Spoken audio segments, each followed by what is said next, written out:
umunyepolitiki utavuga rumwe na leta y'u Rwanda Ingabire Victoire Umuhoza atangaza ko ibyaha yabajijwe n'urwego rushinzwe ubugenzacyaha mu gihugu RIB byo kuba abayoboke be barafatiwe mu bikorwa bigamije guhirika ubutegetsi buriho batabishobora kuko nta ntwaro bagira. Ibi yabwijwe ry'Amerika nyuma yo kuva kwitaba RIB. Mugenzi wacu Asumta Kaboyi uri Kigali mu Rwanda abahiye inkuru.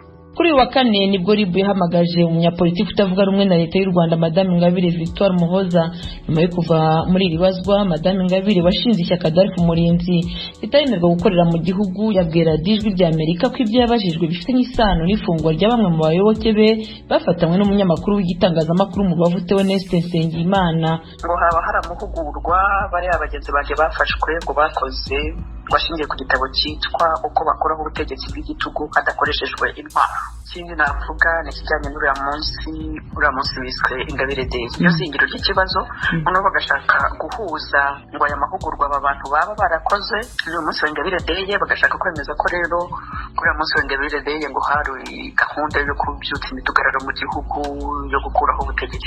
Ibyaha biremereye donc utekereza ukavuga utese abantu 7 badafite n'ibuye ukavuga ngo bashatse gukuraho ubutegetsi kuri tariki. Njye nagerageje kubereka ko ari ibintu bahuje bidahuje. Icyambere cyo sinzi niba ayo mahugurwa yarabayeho kwemera kuvuga ngo abantu 7 bari bafite gahunda yo gukuraho ubutegetsi kandi badakoresheje intwaro mu gihugu cyowe na FPR tuzi imbaraga za gisirikare bafite, nabyo kumva ari ibintu bidafatika. Ubwo Ijwi ry'Amerika ryaganiraga n'umuvugizi wa RIB Umurangiratiri muri iki cyumweru yari yasobanuye ibyaha abantu 5 bo mu ishyaka rya DARF Umurinzi n'umunyamakuru mu bavute Nsengimana bakurikiranyweho. Bakurikiranyweho ibyaha byo gutangaza amakuru y'ibihuha agamije guteza imvururu n'imidugararo muri rubanda.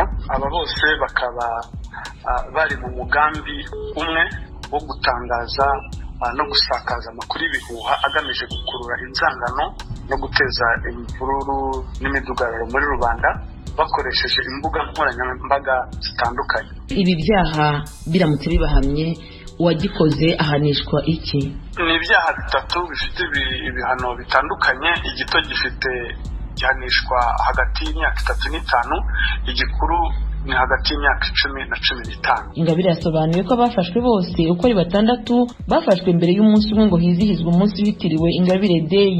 Ingabire yasobanuye ko uyu munsi washyizweho mu mwaka wa 2016 ubwo yari afunzwe. Abawutangije bifuza ko ahajya hazirikanwa buri mwaka abanyapolitike bafunzwe bazira ibitekerezo byabo. Ingabire agasobanura ko uyu munsi usanzwe wizihizwa kandi ko ntawe ubangamira. Ni umunsi wo kugira ngo abanyarwanda dutekereze ese ni ngombwa ko hagira umuntu ufungwa kubera ibitekerezo bye. Umushayidi arafunze, mfite abarwanashyaka bo mu ishyaka ryanjye bafunze, donc abo ngabo rero n'abantu dukomeza kuvuga kugira ngo batibagirane, twibutse ko bafunzwe kubera ibitekerezo byabo, bafunzwe kubera ko bari mu rugamba nk'urwo nanjye nari ndimo mfungwa guharanira ko twubaka igihugu kigendera kuri demokarasi. Basanze nyine hari message twe twahanye uvuga ngo abantu bakore ifoto batizo ayo mashusho yagomba gukoreshwa yagomba gukoreshwa muri uko guhungabanya guteza imvururu mu gihugu. Ntabwo ari byo. Bimaze gukabya ko hari abantu benshi bamaze kuraswa ku mpamvu izo arizo zose zitangwa kuri twe. Dusanga nta munyarwanda ukwiye kuraswa kuko igihano cyo gupfa cyavuyeho. Nta munyarwanda executive agomba kuvuga kuko biteye isoni ko tukiri mu gihugu umuyobozi yumva umuturage agomba kuyoboza inkoni.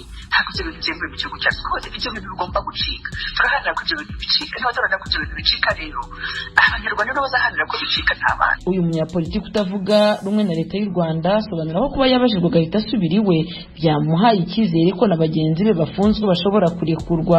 Naratashye ndi mu rugo nta kibazo nubwo nzasubirayo kuwa mbere. Ntabwo mbona impamvu yo gufungwa kuko impungenge zanjye nari ndavuze ngo guharanira kugira umutwe w'abagizi ba nabi ndetse babaza idarufase n'umutwe w'abagizi ba nabi nagize amahirwe yo mbere batoya ntabwo ari darufa. Muramvuga nta ntwaro dufite, ibibazo byacu twivugisha umunwa dusaba ko twubaka igihugu kigendera ku mategeko. Donc urwikeko rwagombye kuva kuri njye ndizera ko bazataha kuko ntabwo mbona ko gusoma igitabo byavamo icyaha. Kimwe nuko umuntu asoma ibindi bitabo byose, ntabwo gusoma igitabo byagombye kuba ikintu cy'icyaha.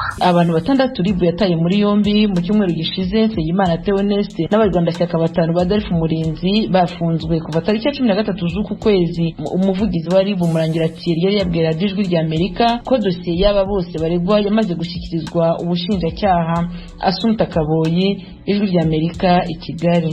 Abanyepolitiki, abashakashatsi n'impuguke muri Repubulika ya Demokarasi ya Kongo barasaba ubutegetsi gukora ibishoboka byose ikarinda ubusugire bw'igihugu igashyiraho ingamba zizatuma nta gisirikare cy'ikinyamahanga kizongera kukivogera ukundi. Ni nyuma y'uko habayeho ugukozanyaho hagati y'ingabo za Kongo n'iz'u Rwanda. Leta ya Kongo yo igashimangira ko nta gikuba cyacitse. Umunyamakuru w'Ijwi ry'Amerika Jean Baptiste Ndabananiye akomeza iyi nkuru. Patrick Muyaya ni minisitiri w'itumanaho n'itangazamakuru muri Kongo, ni n'umuvugizi wa leta. Yabwiye itangazamakuru ko ibyabaye bitari igikuba, asa n'usubiza abanenze leta kudahita igira icyo ivuga kuri iki kibazo. Muyaya yatangaje ko iyo hari urwego ruvuze ku kintu cyabaye biba bihagije, ko biba bitari ngombwa ko na leta igira icyo ibivugaho ku mugaragaro. La communication ntabwo leta ya Kinshasa ariyo kamara mu kuvuga ku byabaye. Habaye impanuka Ilamungara, guverineri w'intara bivugaho kuko hariho igabana ry'inshingano. Hanyuma umuvugizi w'urwego rw'ibikorwa bya gisirikare Sokola ya kabiri yavuze kuri kiriya gitero. Twe twakoze iki? Twe twamaganye ibyabaye, tunabimenyesha bagenzi bacu ba Kigali.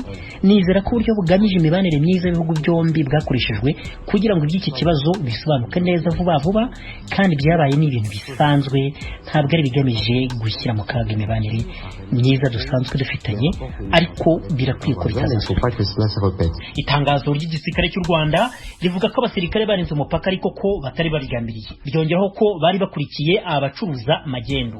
Rinavuga ko ingabo z'ibihugu byombi zibanye neza. Mu kiganiro na radio Okapi yo muri Kongo ku mugoroba kuri uyu wa gatatu, Depite Mubi Dadi Saleh, umuprofeseri muri kaminuza zinyuranye n'amashuri muri Kongo na Afrika, n'impuguke Prosper Amuri bagaragaje ko ibitero nk'ibi ku butaka bwa Kongo aragakabyo n'agasuzuguro bikomeye.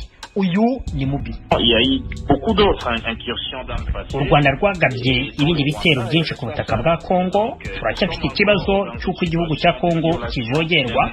Iki ni cyaha cy'ubushotoranyi, kandi iki gitero ntawe ugomba kugipfobya. Gusa ni ukuri ku ruhande rw'u Rwanda biyemeje gupfobya iki kibazo. Igisirikare cy'u Rwanda na ambasaderi warwo i Kinshasa Vincent Karega barapfobya ibyabaye, ngo bari bakurikiye abacuruza amagendo, ni kubw'impanuka, ni akabazo gato. Ayo niyo magambo bari gukoresha.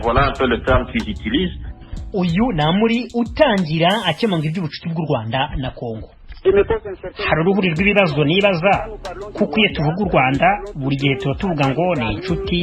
Nibaza ese koko ni ubucuti cyangwa ni ikibazo cy'intege nke cyangwa ikibazo cy'ubwemera gato nk'uko Depite Munubo yabivugaga. Kugabwaho ibitero inshuro nyinshi bisobanuye agasuzuguro gakabije izo nshuro zose. Nkeka ko hari ikibazo mu mibanire y'u Rwanda na Kongo, gusa simbasha kumenya icyo ari cyo. Nibyo turafite intege nke mu mipaka yacu ku buryo rwose byakoroha kubigira urwitwazo ko bari bakurikiye bacuruza amagendu, bityo izi nzego zikwiye gushyirwamo ingufu bya nyabyo. Ikindi, hakwiye ingamba zifatika zo guha igisirikare ubushobozi. Saleh ashyigikiye byimazeyo ibyo muravuga. Entre nations, il n'y a pas d'amitié. Hagati y'ibihugu nta bucuti bubamo. Niba ari uko babyigisha nari cyane, habamo inyungu. Ahubwo tuvuga imibanire ishingiye ku ngufu, ubwubahane.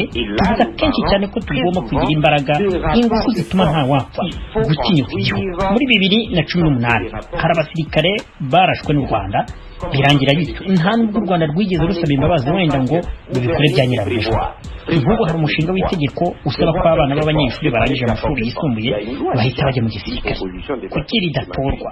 Hakwiye bene aya mategeko adasanzwe agamije gutuma tugira igisirikare gihambaye ku buryo hageze ubuyenza gihita kimukubita burundu, ntabyo gukomeza kwijuta nk'abana. Une fois pour toutes, pas qu'on continue à se plaindre comme des enfants. Depite Mubi nawe yemera ko hari ibigomba gukorwa. Il y a des recommandations hari ibyifuzo byashyikirijwe guverinoma kandi biremezwa nko gutera imbaraga abasirikare bahabwa ibiribwa, umushahara n'ibikoresho. Inteko nshinga amategeko ikora akazi kayo, ahasigaye nta guverinoma igomba kubishyira mu bikorwa. Vuba aha tugiye kwiga ku ngengo y'imari. Njyewe ubwanjye ngiye gukurikiranira hafi y'ingengo y'imari igomba kugenerwa inzego z'indi mipaka. Kuri uyu wa kane twamenye ko Minisitiri w'Ingabo wa Kongo Gilbert Kabanda yahamagajwe mu nteko ishinga amategeko. Yagombaga gusobanura ko igisirikare cy'u Rwanda cyavogeye ubutaka bwa Kongo n'ingamba zihari kugira ngo ibitero nk'ibi bitazongera gusubira. Mu Burundi ibihuha ko urukingo rwa COVID-19 rufite ingaruka mbi ku magara y'abantu bitangiye kugira ingaruka. Kuri uyu wa gatanu bamwe mu banyeshuri biga ku bigo bibiri muri komine Rugombo mu ntara ya Cibitoke bahunze baketse ko hari abaje kubaha inkingo. Umunyeshuri umwe yakomeretse bikomeye, abandi baravunika.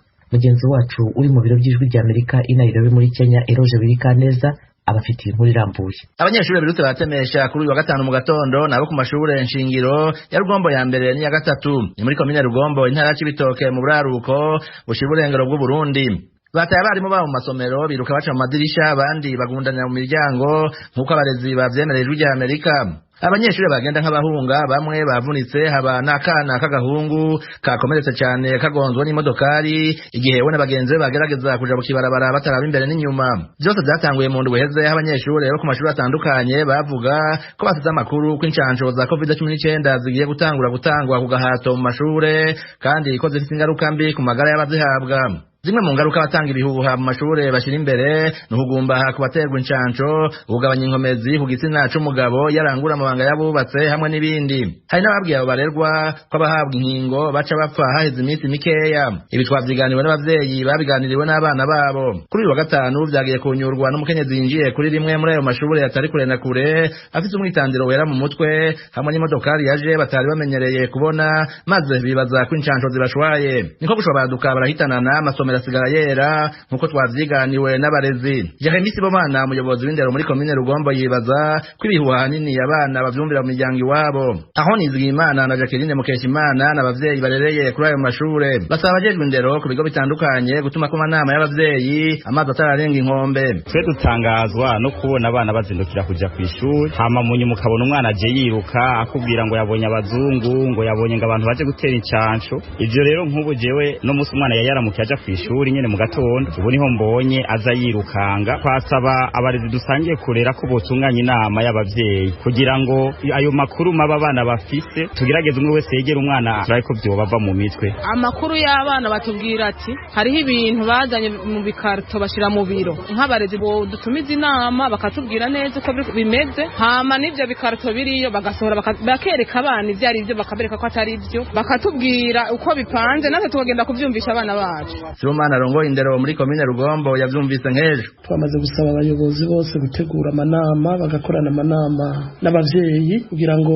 babasabe kumenyesha abana babo ko ivyo bintu ari bihuha bitabaho kandi nibaza ko ivyo bitoba muri komine Rugombo gusa muri zone naho nyene imwe zone ya Rugombo vyerekana ko hari bihuha hariho abantu bariko baragumura abana cane cane ababwira ibintu bituma bagira ubwoba ntibashobora gukurikirana neza ishuri. Mu Burundi bijanye n'incanco z'umugera wa corona ntibonwa kumwe kandi n'abategetsi ku nzego zo hejuru.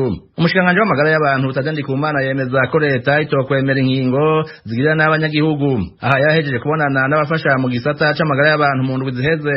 Leta niyo ijejwe amagara y'abanyagihugu bose muri usanga atanu mwavuyemo. Incanco rero zarakozwe hari zo mugenda mubona twebwe rero nta kintu kibituzanira abenegihugu kandi turazi neza yuko uko iminsi igenda niko tubona tuti urucanco canke ruriya urufise ingaruka nziza nyinshi ingaruka mbi zuru nazo nizi kandi uko iminsi igenda niko habaye ingaruka barondera umuti ushobora gufasha uwo bateye urwo rucanco kugira ngo ntagire ingaruka mbi nyinshi n'ayandi nta kintu kibi ushobora kuzanira abenegihugu. Ariko ku munsi wa Mungu ushize umushikanganje wa mbere yatangaje ko inkingo za COVID-19 atari zo kwizera asigura ko n'abahinga bazikoze bataronse umwanya uhagije wo kwiga ku ngaruka zazo. Arenga iyo Bunyoni yari muri komine Mpinga Kayove mu ntara ya Rutana mu manuko bushira ubuseruko bw'u Burundi guha imfashanyo imiryango 300 y'abantu aho nikora. Ikibazo urucanco rwa corona rwagize mu isi nzima waje gihutihuti abahinga beje kurukora ntibaronka umwanya wo kugira ngo bamenye ingaruka mbi bishobora gutera. Ababivugira mu ntamatama cyangwa bagatinya kubibwira bene gihugu muga murakwiye kumenya ukuri. Turazi ko urupfu n'imvane bijana ntihagire bazaba bitana ba mwana ngo none leta ntiyatubwiye ngo nitwamenye ibyo ari byo. Ivyo nuko vyifashe ikindi twovuga ko urucanco nuko abicanagishije bagarutse bakagwara n'ubuhera bagahwera. Ni nayo mpamvu rero tugira tuti nitwofata ubwo buhinga twumva tuzatahura neza n'abahinga bwabo badatahura neza ngo tubushire imbere y'umugambi wa leta twabona ifitiye akamaro. Abantu ba mbere batanguye kuronswa incanco ku munsi wa mbere w'indwi mu Burundi ariko nta mutegetsi n'umwe yuguruye ibikorwa by'iryosekeza byatanguranye n'incanco 500 zatanzwe n'igihugu c'Ubushinwa. Kugeza ubu ibihugu vya Eritrea ku mugabane wa Afrika na Korea ya ruguru ku Aziya nizo byonyene bitaremera incanco zikinga umugera wa COVID-19 nk'uko vyemezwa n'ishirahamwe mpuzamakungu ryita amagara y'abantu ku isi OMS. isi yose hagiye haboneka abantu ku giti cyabo, amadini cyangwa amashyirahamwe apinga izi njanjo bakanazivuga ko ibintu byinshi bitandukanye adafitiye ivyemezo. Eroje Urikaneza, Ijwi rya Amerika. radiyo Ijwi rya Amerika i Washington DC mu Kirundi n'Ikinyarwanda. Noneho amakuru ya siporo n'imikino. Muri weekend byifashe gute? Jean Claude Munyandinda. Mu mupira w'amaguru mu mpera z'iki cyumweru amakipe abiri ahagararira u Rwanda mu marushanwa yo guhatanira ibikombe bya Afurika by'amaklub azakina imikino yayo yo kwishyura mu ntera ya kabiri. Ejo kuwa gatandatu guhera saa 9 ku isaha y'i Kigali mu mujyi wa Monastir muri Tunisia, ikipe ya APR FC izahura na Etoile du Sahel mu irushanwa rihuza amakipe yabaye ya mbere wayo. Umukino ubanza wabereye kuri stade ya Kigali i Nyamirambo kuwa gatandatu cyumweru gishize, APR FC na Etoile du Sahel zari zanganyije igitego kimwe kuri kimwe. Mu ntera ibanza y'iri rushanwa ikipe y'abasirikare b'u Rwanda yari yakuyemo ikipe ya Mogadishu City Club yo muri Somalia. Hagati ya Etoile du Sahel na APR FC, ikipe izakomeza izahita yinjira mu cyiciro cy'amatsinda muri irushanwa rya Ligue des Champions, hanyuma ikipe izasezererwa ikazahita yerekeza mu irushanwa ry'impuzamashyirahamwe y'umupira w'amaguru muri Afurika. Muri iri rushanwa niho habarizwa ikipe ya AS Kigali izahura na Darling Club Motema Pembe yo muri Repubulika Iharanira Demokarasi ya Kongo. Uyu mukino uzabera Kinshasa ejo bundi ku cyumweru guhera saa 10 z'igicamunsi ku isaha y'i Kigali. Umukino ubanza wari wabereye mu Rwanda, Darling Club Motema Pembe yari yatsinze AS Kigali ibitego 2-1. AS Kigali mbere yo kugera kuri iyi ntera yari yakuyemo Olympique Domicilisima yo mu birwa bya Comore. Tukiri umupira w'amaguru kandi ejo bundi ku cyumweru kuri Stade National Amahoro i Remera hateganyijwe umuhango wateguwe n'ikipe ya Rayon Sport. Ni ibirori byo kumurika abakinnyi ikipe izifashisha muri shampiyona y'icyiciro cya mbere izatangira mu mpera z'icyumweru gitaha. Muri uyu muhango wiswe Rayon Sport Day hazaba n'umukino uzahuza ikipe ya Rayon Sport na Kiyovu Sport uzatangira saa 9. Abafana 8,000 bakaba bemerewe kuzawitabira.